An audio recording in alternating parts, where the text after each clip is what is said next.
welcome to this explainer. Right off the bat, we're diving straight into the May 14, 2026 summit between the United States and China. Now, on the surface, these summits, they're usually full of handshakes, grand settings, fancy photo ops, the whole shebang. But if we peel back those layers and look at the shifting balance of global power, a much deeper, honestly kind of cinematic story begins to unfold. Today, we're going to examine how a fundamental shift in geopolitical positioning has completely redefined the relationship between these two global heavyweights. Okay, let's take a quick look at the agenda. 1. A tale of two summits. 2. Measuring the summit outcomes. 3. The rare earth leverage. 4. The missing Taiwan question. And 5. The Thucydides trap.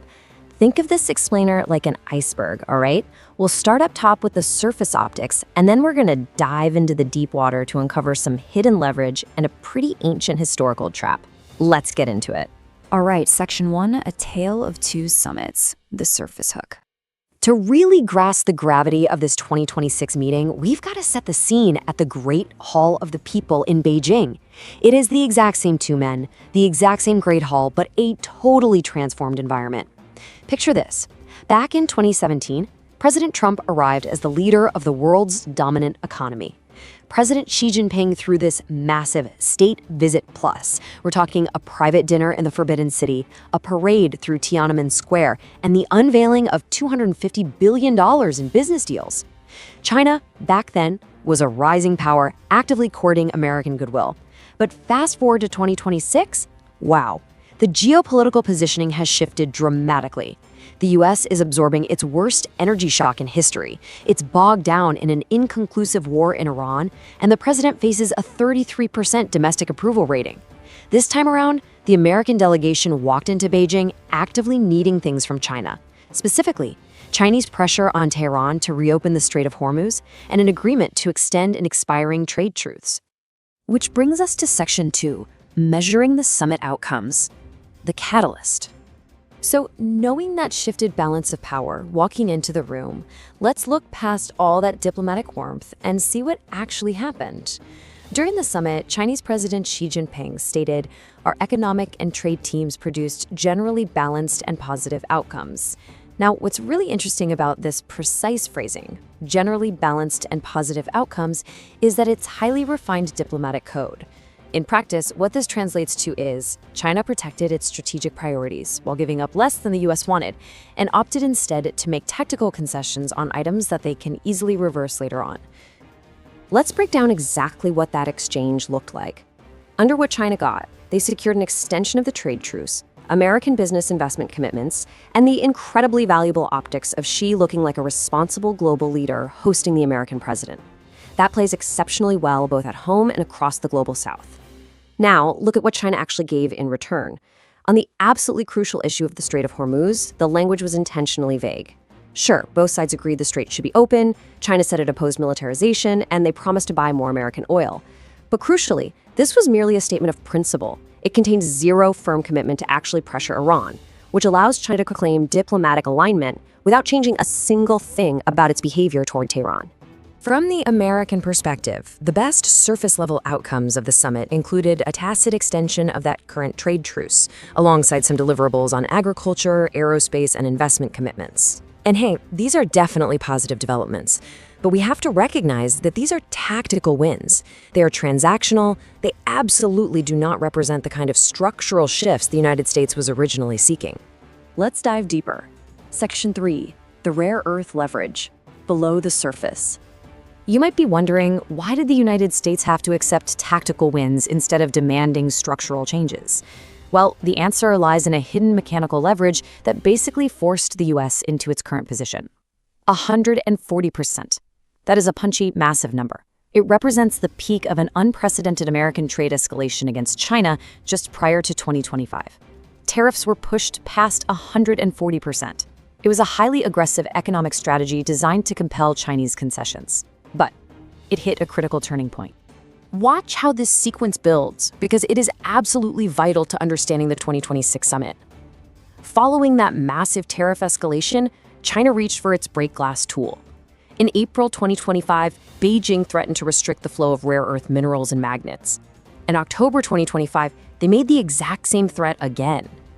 Faced with these threats, by late 2025, the United States folded, rather than credibly threatening further escalation.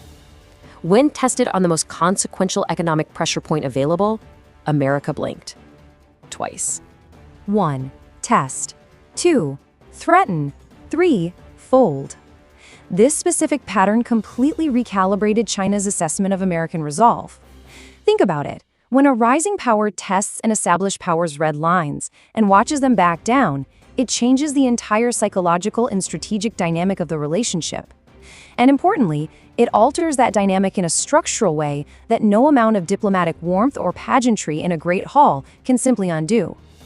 And the reason the US had to back down is represented by this massive, inescapable figure: 85%. That is the percentage of the world's rare earth mineral processing currently controlled by China. This is the ultimate leverage card. We are talking about a near monopoly on the very building blocks of modern technology. And here is why that 85% control completely paralyzed the American position.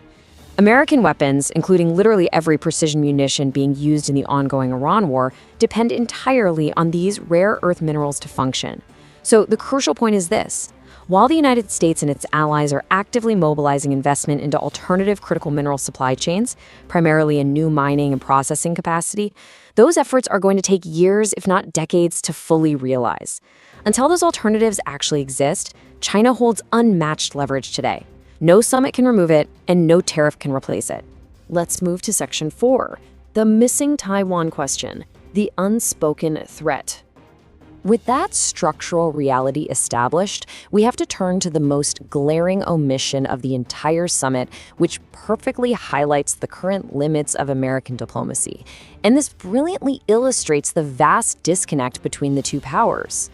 After any major diplomatic meeting, both sides release a readout, an official summary of what was discussed. In the Chinese readout, Taiwan was prominently featured. President Xi labeled it the most important and dangerous issue in U.S.-China relations, warning that if not handled well, it would push the relationship to a very dangerous place.